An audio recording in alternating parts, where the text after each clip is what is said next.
Hello, good morning students. आज अपन mutation breeding start कर रहे हैं और ये जो सबसे पहले जो है 1926 में मूलर ने की थी और उन्होंने इसमें एक्सरेज जो है उनको काम में लिया था। अभी जब आपने कल देखा था कि अपन ने एक्सरे जो है एक तरह का फिजिकल म्यूटेजिन है, भौतिक उत्परिवर्तन जिन है, जिसकी सहायता से इन्होंने जो है ऐसी फसल का निर्माण किया जिसमें कि इन्हें जो करेक्टर जो जो लक्षण लेने थे उस हिसाब से इन्होंने इसकी निर्माण किया। ठीक है, तो ये मान के चलिए कि सबसे पहला एक्सपेरिमेंट था। अब जो है अपन ये देखेंगे कि अब ये सारी की सारी चीज़ें अपन करते कैसे हैं, तो उसके लिए अपने को प्रोसीजर देखना है। अब आप अपनी बुक में जो आपकी टेबल दी हुई है उस टेबल को आप निकालो। अब देखो इसमें बुक में आपको डायग्राम दे रखा है, मैंने भी आपको दे रखा है। इसमें इस फोटो में आप देखो, सबसे पहले फर्स्ट ईयर है M1 और M1 में एक ब्लॉक दे रखा है और इस ब्लॉक के अंदर जो है ये जो गोले गोले से आपको राउंड राउंड से दिख रहे हैं, ये जो है सीड्स को अपन ग्रो कर रहे हैं। तो सबसे पहले तो अपन क्या करेंगे कि जो जैसे अपन ने जो भी म्यूटेजन या जो भी अपन ने उत्परिवर्तन के लिए कारक लिया उससे पहले उसे सबसे पहले जो सीड्स है सीड ट्रीटमेंट करेंगे ताकि उसमें वो लक्षण आ जाए और आने के बाद में अपन जो है जितनी दूरी उनकी रखनी है उस हिसाब से उसको उगा देंगे और फिर जब ये उग जाएंगे तो इनमें अपन स्वयं परागण कराएंगे, सेल्फ पॉलिनेशन कराएंगे ताकि हमारे लक्षण खराब ना हो। फिर जब ये हो जाएगा और बीज निर्माण हो जाएगा तो उन बीजों को अपन अलग अलग लगाएंगे। अब जो सेकंड ईयर है M2, इसमें अपन एकल पादप संतति उगाएंगे और उन सीड्स को उगाएंगे जो अपने को बाहरी रूप से दिख रहे हैं कि बिल्कुल सही है। तो उस तरीके से जैसे यहाँ पे लिखा हुआ है कि फर्टाइल होने चाहिए, विग्रस होने चाहिए और जो लक्षण हैं वो उस तरीके के जो कि हमें अच्छे लग रहे हैं उस बीजों को यहाँ पर हम उगाएंगे। फिर जो थर्ड वाला है उस थर्ड वाले में वापस अपन एकल पादप संतति लेंगे और जो सेकेंड ईयर वाले सीड्स हैं उन्हीं को उगाएंगे और अच्छे कैरेक्टर, मतलब ये मान के चलिए कि M3 में हमें जो लक्षण हम लेके चलें उस हिसाब से हमें लक्षण मिलने प्रारंभ हो जाएंगे। फिर फोर्थ ईयर में भी अपन यही करेंगे। M4 में यहाँ पे भी अपन एकल पादप संतति लगाएंगे, इंडिविजुअल प्लांट प्रोजेनी, और फिर उसके बाद में जो हम समयुग्मक संतति मतलब होता है होमोजिनस म्यूटेंट। तो ये इसलिए होते हैं क्योंकि हमें एक जैसे करेक्टर वाले चाहिए, एक जैसे करेक्टर वाले लेंगे तभी हमें पता लगेगा कि हमारा सारा का सारा सिस्टम सही है कि नहीं है। फिर उसके बाद में फिफ्थ ईयर है M5। इस M5 में जो है अपन इसकी ट्रायल टेस्ट लेंगे, प्राइमरी ईल्ड ट्रायल, जिसे अपन बोलते हैं प्रारंभिक उपज परीक्षण, जिसमें अपन देखेंगे कि हम जो चीज़ लेके चलें वो सही भी है या नहीं है। और उसी के बाद में अपन जो है सुपीरियर लाइन सेलेक्टेड भी करेंगे कि हम देखेंगे कि हाँ भाई इसकी क्वालिटी भी अच्छी होनी चाहिए और दूसरा ये डिजीज़ रेजिस्टेंस होने चाहिए। तो इस तरीके से जो है हम इसको काम में लेंगे। फिर M6 से लेके M8 तक, यानी कि 6 वर्ष से लेके 8 वर्ष तक हम इसको लगातार इसी तरीके से जो है इसको लेते जाएंगे और मल्टी लोकेशन ईल्ड ट्रायल यानी समन्वित उपज परीक्षण करेंगे और उसमें हमें पता लग जाएगा कि जो भी हमारी स्टैंडर्ड हमने ली है, उस दिन में मैंने आपको बताया था मानक या स्टैंडर्ड, उससे इसको कंपेयर करेंगे और अगर ये बिल्कुल सही है जो हम लेके चलें तो हम इस वैरायटी को रिलीज़ कर देंगे, इसको हम नई किस्म के रूप में विमोचित कर देंगे। फिर जो 9th ईयर है M9 है, उसमें हम इसकी मल्टीप्लिकेशन करेंगे यानी गुणन करेंगे और गुणन करने के बाद में हम इसको किसानों को या जिसको भी इसको उगाना है उसको हम यहाँ पर इसके सीड्स को डिस्ट्रीब्यूट कर देंगे। तो इस तरीके से जो है हम पूरी की पूरी जो भी कैरेक्टर हम ले रहे हैं उस कैरेक्टर को लेके ये पूरा का पूरा म्यूटेशन ब्रीडिंग को कंप्लीट करेंगे। अब देखो, जो म्यूटेशन ब्रीडिंग है इसके लिए जो है बहुत सारे प्रयोग किए गए, और उस प्रयोग में मात्रात्मक यानी कि क्वांटिटी भी और क्वालिटी भी दोनों लक्षणों में सुधार किया गया, और उसके बाद में कई सारी जो किस्म है वो किस्म इस विधि द्वारा तैयार की गई। ठीक है। अब देखो, इसके उत्परिवर्तन प्रजनन के बाद में, म्यूटेशन ब्रीडिंग के बाद में एक अगला टॉपिक आपका आता है बहुगुणिता या पॉलीप्लॉइडी। अब इसमें क्या है, जैसे आपने पहले भी देखा है कि अगर अपन कहते हैं तो अपन दो चीज़ लिखते हैं, एक तो अपन लिखते हैं अगुणित और एक अपन लिखते हैं द्विगुणित। अगुणित मतलब हैप्लॉइड, और इसका जो सिंबल है वो अपन क्या देते हैं, स्मॉल एन। और जब अपन डिप्लॉइड की बात करते हैं तो 2n। तो 2n, जैसे अभी अपन अपने ही एग्जाम्पल लेते हैं कि जो मनुष्य है उसमें 2n क्या है, 46 क्रोमोसोम, और अगर अपन n की बात करते हैं तो वो कितना है, 23 क्रोमोसोम्स। तो ये जो है 2n ये नॉर्मल कंडीशन है, और जो हैप्लॉइड है वो जो इसके युग्मक या गैमिट्स बनते हैं वो है। लेकिन इनके अलावा अगर कोई स्थिति आती है तो वो स्थिति जो है प्लॉइडी कहलाती है।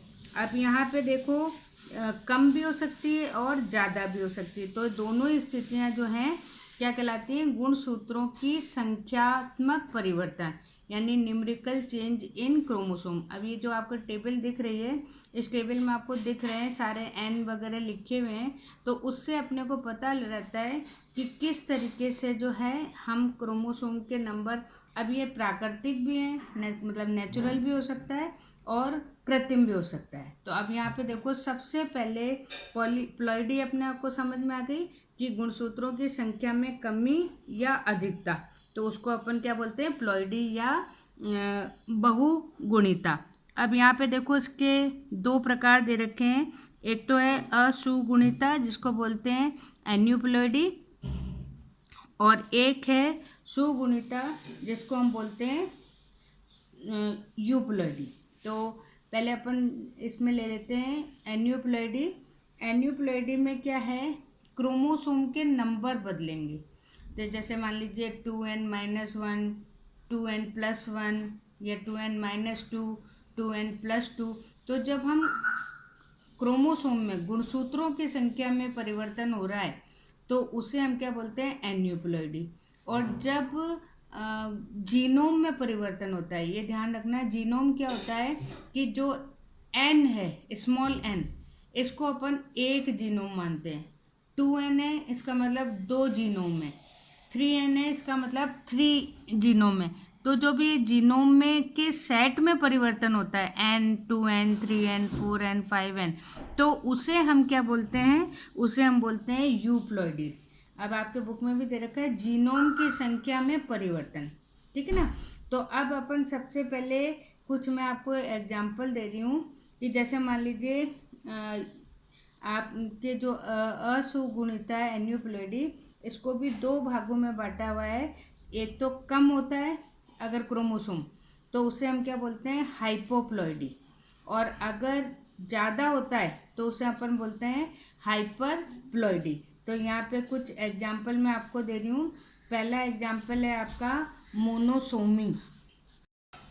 अब देखो, इसमें मैं पहला एग्जाम्पल आपको बता रही हूँ मोनोसोमी।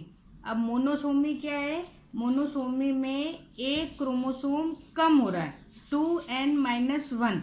अब यहाँ पे आप डायग्राम भी देख रहे हो, तो ऊपर जो आपको दिख रहा है उसमें 2 हैं, और 2 के जब 2 डॉटर सेल्स बनी तो उसमें भी 2-2 हैं। लेकिन नीचे वाली जो आप कंडीशन देखो, इसमें जो है 2 डॉटर सेल बन रही है। उस 2 डॉटर सेल में ऊपर वाली में तो नॉर्मल कंडीशन है, लेकिन नीचे वाली में एक क्रोमोसोम क्या हो गया, कम हो गया। तो इस कंडीशन को हम क्या बोलते हैं, मोनोसोमी। अब ये जैसे मान लीजिए कि प्लांट्स में तो नहीं, लेकिन एनिमल्स वगैरह जो अपन जैसे ह्यूमन है, तो ह्यूमन में कई ऐसे सिंड्रोम, जैसे एक टर्नर सिंड्रोम होता है जिसमें कि एक्स क्रोमोसोम एक कम हो जाता है, तो वो कंडीशन क्या कहलाती है, मोनोसोमी। तो यहाँ पे जो है एक कम होने का आपको एक एग्जाम्पल दे रखा है मैंने। अब देखो मैं तुम्हें एक एग्जाम्पल दे रही हूँ ट्राइसोमी का। अब यहाँ पे एक सर्किल में आप 18 में देख रहे हो, 18 में 2 की जगह 3 क्रोमोसोम है, तो ये है 2n+1, यानी कि यहाँ पे एक क्रोमोसोम बढ़ गया। और ये जो एग्जाम्पल मैं आपको दे रही हूँ ये हमारे ह्यूमंस में होता है, एक सिंड्रोम होता है जिसे बोलते हैं डाउन सिंड्रोम। और उस डाउन सिंड्रोम में एक क्रोमोसोम बढ़ जाता है, और कौन सा, जैसे इसमें देखो आपको दिख रहे हैं 23 पेयर, और 23 पेयर में जो 18 पेयर है उस पेयर में एक क्रोमोसोम बढ़ गया, तो वो हो गया आपका ट्राइसोमी। तो दो एग्जाम्पल अब आप इसी तरह से लिखो, जैसे असुगुणिता है तो उसमें आप हाइपोप्लॉइडी में मोनोसोमी का एग्जाम्पल दे दो, और हाइपरप्लॉइडी में आप ट्राइसोमी का दे दो। तो मोनोसोमी भी आप एग्जाम्पल, क्योंकि प्लांट्स में अपने को इतने दिखते नहीं है, तो आप एग्जाम्पल दे सकते हो टर्नर सिंड्रोम का मोनोसोमी में, और जो ट्राइसोमी है उसमें आप दे सकते हो डाउन सिंड्रोम का। तो इस तरीके से वहाँ एक क्रोमोसोम कम हो रहा था, यहाँ पे एक क्रोमोसोम बढ़ रहा है। तो ये जो है इसको अपन क्या बोलते हैं, असुगुणिता या एन्यूप्लॉइडी। अब देखो अपन दूसरा देखते हैं सुगुणिता। सुगुणिता क्या है कि जब जीनोम में परिवर्तन हो रहा है। अब यहाँ पे देखो मैंने ये डायग्राम दे रखा है, इसमें हैप्लॉइड है, डिप्लॉइड है, ट्रिप्लॉइड है, टेट्राप्लॉइडी है, हेक्साप्लॉइडी है। तो इस तरीके से जो है यहाँ पे जीनोम में चेंज हो रहा है। अब ये भी दो तरीके की है, एक तो है बहुगुणिता और एक है पर बहुगुणिता। स्व मतलब होता है जब नेचर में कोई काम हो रहा है, तो नेचर से बनती है। इसके भी 3 टाइप्स दे रखे हैं, n 2n और 3n। तो ये जो कंडीशन है, ये कंडीशन कौन सी होती है, जबकि प्रकृति खुद या नेचर अपना काम करती है और इन जीनोम में चेंज करती है। और जो दूसरा एग्जाम्पल है पर बहुगुणिता, वो उसमें आपको 4n वाला दे रखा है टेट्राप्लॉइडी, और 6n वाला दे रखा है हेक्साप्लॉइड। तो यहाँ पे क्या हो गए, दो दो बढ़ गए, इधर 2 बढ़ गए, इधर 4 बढ़ गए। तो इस तरीके से यहाँ पे हेक्साप्लॉइडी एग्जाम्पल आपका हो गया।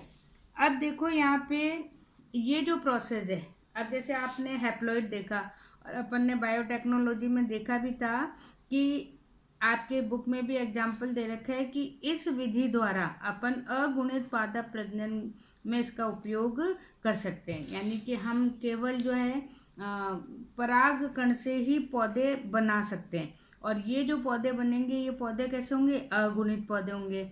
और इनका मेन जो उपयोग है वो उपयोग क्या है कि इससे हम सयुग्मक जो पौधे हैं वो पौधे यहाँ पर तैयार कर सकते हैं। अब जैसे मान लीजिए कि अगर हम ये प्रोसेस कर रहे हैं, तो इस प्रोसेस में हमें दो विधि का, या आप कह सकते हो दो चीज़ों का हम उपयोग कर सकते हैं। एक तो होता है कॉल्चिसिन। कॉल्चिसिन एक तरह का क्या होता है, केमिकल होता है। और उस केमिकल से हम क्या करते हैं कि जब कोशिका विभाजन होता है तो उस समय हम इसका उपयोग करते हैं, जिससे मेटाफेज जो अवस्था होती है, जब गुणसूत्र अलग अलग उसमें जा रहे होते हैं, तो उसके बाद हम उसको रोक लेते हैं। तो हम उस स्थिति में चाहे हम उसको n रखें, 2n रखें, 4n रखें, तो इस तरीके से हम उसमें जीनोम में परिवर्तन कर सकते हैं। और एक है कि हम टिश्यू कल्चर द्वारा, जो ऊतक संवर्धन आपने पढ़ा था, तो उसमें भी हम इस क्रिया को कर सकते हैं। तो ये दो अपने पास में विधि हैं जिनसे कि हम गुणिता को बदल सकते हैं। अब उसके बाद में है कुछ आपके उपयोग दे रखा है, जैसे स्व बहुगुणिता का पादप प्रजनन में उपयोग, कि हम जो ऑटोप्लॉइडी है उस ऑटोप्लॉइडी को कैसे जो है काम में ला सकते हैं। अब यहाँ पे 4 आपके वो दे रखे हैं। सबसे पहले तो अपन ये जो कितना काम कर रहे हैं उससे क्या होगा कि इनका साइज बढ़ेगा। जैसे अपन देखते हैं कि आज पहले जो गेहूँ था वो छोटा आकार का आता था, आजकल बड़ा आता है, तो साइज में। और दूसरा इसकी ओज या विगर भी क्या हो जाती है, बढ़ जाती है। फिर उसके बाद में अगर आप इसके वेजिटेटिव या कायिक चीज़ें देखोगे तो पत्तियां बड़ी होंगी, पुष्प भी बड़े बड़े होंगे, बीज भी बड़े बड़े होंगे, संख्या भी ज़्यादा होगी। तो अपन ने क्या करी, इसकी क्वांटिटी को बहुत ज़्यादा बढ़ा लिया। फिर उसके बाद में ये जो काम है, ये काम जिन पौधों में क्रोमोसोम कम होते हैं उनमें तो अच्छा हो जाता है, लेकिन जहाँ ज़्यादा होते हैं वहाँ पे होने में थोड़ी सी दिक्कत आती है। और दूसरा ये कि स्व परागित जो सेल्फ पॉलिनेटेड हैं उनसे ज़्यादा अपन क्रॉस पॉलिनेटेड हैं उनमें ये काम अच्छी तरीके से करवा सकते हैं। तो ये तो हो गया स्व बहुगुणिता। उसके बाद में अब देखो, अपन मैं आपको दो एग्जाम्पल यहाँ दे रही हूँ। पर बहुगुणिता का पादप प्रजनन में उपयोग, यूज ऑफ एलोपेलाइडी। अब एलोपेलाइडी में देखो, यहाँ पे एक एग्जाम्पल मैं आपको दे रही हूँ। रेफिनस ये होती है गोभी, और ब्रेसिका होती है मस्टर्ड या सरसों। इन दोनों से एक नई वैरायटी बनाई, रेफिनो ब्रेसिका। अब देखो, जो रेफिनेस है उसके 18 है और इसके भी 18 है। फिर 9 करके इसके गैमेट्स बनाए, और फिर उन गैमेट्स को अपन ने डबल कर लिया। तो डबल करने पे 4n वैरायटी यहाँ डेवलप हुई, 36। और ये है रेफिनो ब्रेसिका। तो इस तरीके से जो है हमने कृत्रिम रूप से इसको तैयार किया। अब ये जो है, इससे अपने को क्या होगा, फसलों में सुधार होगा। सुधार क्या होगा कि एक तो दोनों जातियों के लक्षण आ गए, और दूसरा जो है इसकी क्वांटिटी में भी फायदा होगा। तो ये जो है इस तरह के जो है क्रॉस पॉलिनेशन द्वारा अपन ये काम करते हैं, और इस तरीके से यहाँ पे पूरा का पूरा जो है एक नई वैरायटी, और वो भी वैरायटी अच्छे लक्षण वाली। तो रेफिनो ब्रेसिका एक बहुत अच्छा एग्जाम्पल है जो कि ओलोप्लॉइडी द्वारा तैयार किया गया है, और ये 4n वैरायटी है। इसके बाद में अब देखो, मैं एक और एग्जाम्पल आपको दे रही हूँ, और ये आपके बुक में भी दिया हुआ है, ट्रिटिकेल। ये ट्रिटिकेल जो है अपने ह्यूमन ने ही बनाई थी, और ये 6n वैरायटी है। और यहाँ पे देखो, दो अपन ने प्लांट लिए हैं, एक तो ट्रिटिकम है और एक सिकेल है यानी राई।